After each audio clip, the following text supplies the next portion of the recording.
Hello दोस्तों, welcome to याजिस kitchen. तो कैसे हैं सभी? चलिए आज हम ना कुछ नया ट्राई करते हैं। तो आज हम बनाने वाले हैं फ्रूट रायता, जिसके लिए आपके पास जो भी फ्रूट्स अवेलेबल हैं आप वो यूज़ कर सकते हैं। यहाँ पे मेरे पास 3 चीज़ें अवेलेबल थी। सेब था, अनार था और केला।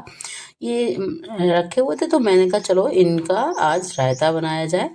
तो मैंने आज रायता बनाना स्टार्ट कर दिया था। लंच के लिए बना रही थी ये, आज के लंच के लिए। तो यहाँ पे देखिए, मैंने सबसे पहले पहले तो मैंने जितने भी फ्रूट्स थे उनको अच्छे से धुल के ले आई हूँ। आप ये मत समझिएगा मैंने धुला नहीं है, एक्चुअली मैंने दिखाया नहीं आपको, बट ये धुल के मैं ले आई हूँ अच्छे से। देखिए वो आपको वाटर भी, थोड़ा पानी भी दिख रहा होगा चॉपिंग बोर्ड पे। फिर मैंने एप्पल के स्लाइस कर लिए पतले पतले, बहुत ज़्यादा मोटे नहीं करे, क्योंकि रायता में मैं थोड़ा छोटे टुकड़े ही डालूंगी। तो मैंने देखिए अब एक साथ इन तीनों को रख के, 3 स्लाइस रख के, और इनको मैंने छोटे छोटे टुकड़ों में कट कर लिया है। देखिए इस तरह से, ऐसे धीरे धीरे हम जो बाकी बचे हैं उनको भी कट कर लेंगे। ये रायता बहुत ही यम्मी लगता है दोस्तों, मुझे तो बहुत अच्छा लगा। मतलब मुझे बहुत अच्छा लगता है ये वाला। और ये जब मेरा मन करता है तब मैं बना लेती हूँ। इसमें आप फ्रूट्स अपने आप हिसाब से डाल सकते हैं। आप इसमें अंगूर वगैरह भी ऐड कर सकते हैं, आप इसमें आम वगैरह, जो भी आपको फ्रूट्स अच्छा लगता है वो आप इसमें ऐड कर सकते हो। आप इसमें आपकी मर्जी के अकॉर्डिंग कोई भी फ्रूट का ये रायता बना सकते हो। बहुत ही ईजी होता है बनाना, और बस इसमें जो भी टाइम लगता है वो फ्रूट को कटिंग और चॉपिंग में टाइम लगता है। बाकी कोई भी टाइम नहीं लगता, क्योंकि बस दही चाहिए आपको और फ्रूट्स चाहिए, और उसके अलावा थोड़ी सी मतलब काला नमक वगैरह चाहिए, जो कि हम आगे बताएंगे आपको। और चाहें तो आप जीरा पाउडर डाल सकते हैं इसमें भुना हुआ। नहीं, अगर नहीं डालेंगे तब भी चलेगा, क्योंकि उससे वर्क नहीं होगा। फ्रूट रायते में मेन फ्लेवर जो रहता है वो फ्रूट का ही रहता है। और हाँ, थोड़ी सी काली मिर्च भी यूज़ कर सकते हैं बाद में। तो जब हम करेंगे तो हम आपको बताते जाएंगे साथ में। सबसे पहले तो हमने देखिए केले को भी छील के फटाफट कट कर दिया, उधर मैं बातों में लग गई, और आप वहाँ पे मैंने केले को छील के कट भी कर दिया। अब मैं थर्ड में कर रही हूँ अनार को, अनार के दाने निकालने। क्योंकि पता है इस फ्रूट रायते में सबसे मेन चीज़ क्या होती है? अनार के दाने इसमें बहुत ही अच्छे लगते हैं। पता है क्यों? इसका टेस्ट तो लगता ही है, टेस्ट तो होता ही है, ठीक है। लेकिन जो अनार के दानों का जो कलर होता है ना, जब फ्रूट रायते में पड़ता है तो एकदम कलरफुल हो जाता है, मस्त हो जाता है। फ्रूट्स डिफरेंट डिफरेंट टाइप के होते हैं, तो कलर उसका मस्त कलर आता है ना जब रायते का, तो बहुत ही अच्छा लगता है। खाने में टेस्ट तो उसका बेस्ट होता ही है। तो देखिए हमने अनार के दाना निकालना स्टार्ट कर दिया। और अनार कितना भी अच्छा हो, 1-2 दाने जो होते हैं खराब निकलते ही हैं, तो वो मैं निकाल के साइड में करती जा रही हूँ। और इस तरह से मैंने देखिए अनार थोड़ा सा भाग छील लिया। यहाँ पे एक ही अनार लिया था मैंने, बहुत ज़्यादा नहीं लिया था। जैसे आप अपने घर की क्वांटिटी के हिसाब से ले सकते हैं। यहाँ पे मैं और मेरे हस्बैंड के लिए बना रही हूँ। दूसरी बात, रायता जो रहता है ना वो ऑप्शन में रहता है। रायता, ये रायता जो है ये मेरा मतलब ऑप्शन में है। मतलब इसके साथ में मैं और भी चीज़ें लंच में मैंने बनाई थी। तो रायता ये अलग है, क्योंकि गर्मियों में मैं रायता ज़्यादा ज़्यादा प्रेफर करती हूँ। गर्मियों में दही की बनी चीज़ें ज़्यादा प्रेफर करती हूँ, तो इसलिए मैं यूज़ करती रहती हूँ। तो रायता है, या फिर कोई भी ऐसी सब्जी जो साइड से बना दो, तो मैं इस तरह से लंच में कुछ ना कुछ ऐसा अलग बना लेती हूँ। तो आज रायता था, और रायता के साथ में और भी चीज़ें थी। तो अब देखिए हमारे अनार के दाने जो हैं बिल्कुल निकल चुके हैं। मतलब मैंने सारे अनार के दाने निकाल लिए हैं। इसमें थोड़ा टाइम लगता है। अब दोस्तों, अब इस रायते में बनाने का प्रोसेस बहुत इजी है। बस जो भी टाइम आपका वेस्ट होगा, वेस्ट नहीं मतलब लगेगा, वो सिर्फ और सिर्फ फ्रूट्स को कट करने में और छीलने में लगेगा। बाकी कोई भी टाइम रायता बनाने में नहीं लगता है, बिल्कुल बहुत फटाफट बन जाता है। और आप इसको बहुत ही आसानी से, इजीली, बहुत अच्छा, टेस्ट भी बहुत अच्छा आता है।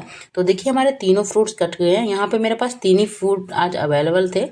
तो आप चाहें तो आप इसमें अंगूर वगैरह भी डाल सकते हैं, और जो आपके मन के अकॉर्डिंग जो भी फ्रूट्स आपको पसंद हो वो डाल सकते हैं। तो यहाँ पे मैंने 3 ही चीज़ ली थी, केले, सेब और अनार।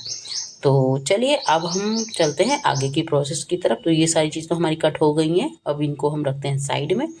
और अब हमें चाहिए ना, जैसे ये चीज़ हम अलग रख देते हैं। अब हमें दही लेना है, तो ये हमने साइड में रख दिया था।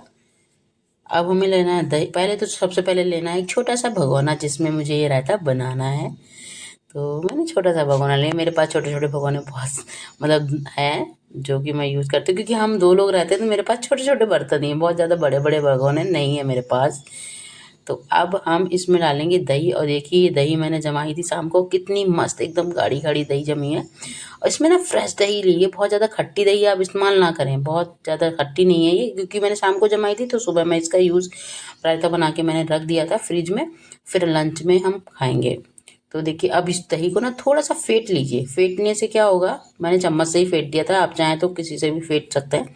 फेंटने से इसको थोड़ा सा टेक्सचर अच्छा आ जाएगा। तो मैंने इसको अच्छे से फेंट लिया था, और जितना भी एक टिफ़िन लगभग बड़ा टिफ़िन था उस भर के दही था, और ये मैंने अच्छे से इनको फेंट लिया। और अब इसमें बस यही इतनी ही मेहनत लगती है, उसके अलावा बस मिक्सिंग मिक्सिंग मिक्सिंग वाला सीन रहता है, और रायता हमारा बन के तैयार हो जाता है। तो सबसे पहले हम डालेंगे सेब,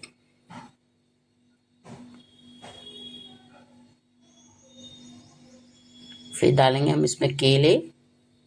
वैसे तो एक साथ में डाल सकते हैं, लेकिन मैं आपको एक एक करके इसलिए दिखा रही हूँ ताकि आपको पता रहे। फिर अब इनको करेंगे मिक्स। और मुझे तो दही बहुत पसंद है, तो मुझे दही की कोई भी रेसिपी हो ना मेरी तो फेवरेट रहती है, क्योंकि मुझे दही बहुत पसंद है। जितना दूध मुझे नहीं पसंद है जितना मुझे दही पसंद है। तो मैं, पता है, दूध में बहुत कम पीती हूँ, पीती ही नहीं हूँ। मैंने गर्मियों में मैं क्या करती हूँ, मैं दूध ना पी के डायरेक्ट दही पीती हूँ, दही खाती हूँ। दही का चाहे रायते में खाऊं, चाहे ऐसे खाऊं, चाहे मतलब उत्पम वगैरह में कुछ भी मतलब यूज़ करके मैं खा लेती हूँ। फिर मुझे दही ज़्यादा पसंद है मुझे दूध से। तो अब हमने इनको अच्छे से मिक्स कर दिया, और अब हम डालते हैं इसमें कुछ बेसिक चीज़ें जो कि ज़रूरी है। तो यहाँ पे मैंने थोड़ा सा डाली थी काली मिर्च, जो कि पिसी हुई थी। बहुत ज़्यादा नहीं डालनी है, थोड़ी मात्रा में ही डालनी है, मतलब अकॉर्डिंग टू टेस्ट डालनी। काली मिर्च डालने से अच्छा है, मतलब थोड़ा सा फ्लेवर अच्छा आ जाता है और अच्छी भी लगती है। तो काली मिर्च मैंने यहाँ पे डाली थी। उसके बाद मैंने डाला था यहाँ पे काला नमक, भी इसमें डाला था। यहाँ पे मैं वाइट नमक का इस्तेमाल, सफ़ेद नमक का इस्तेमाल नहीं करूँगी, सिर्फ काले नमक का इस्तेमाल, क्योंकि फ्रूट वगैरह में ना काला नमक बेस्ट लगता है, मतलब बहुत अच्छा लगता है। तो यहाँ पे मैंने टेस्ट के अकॉर्डिंग ही काला नमक डाला था।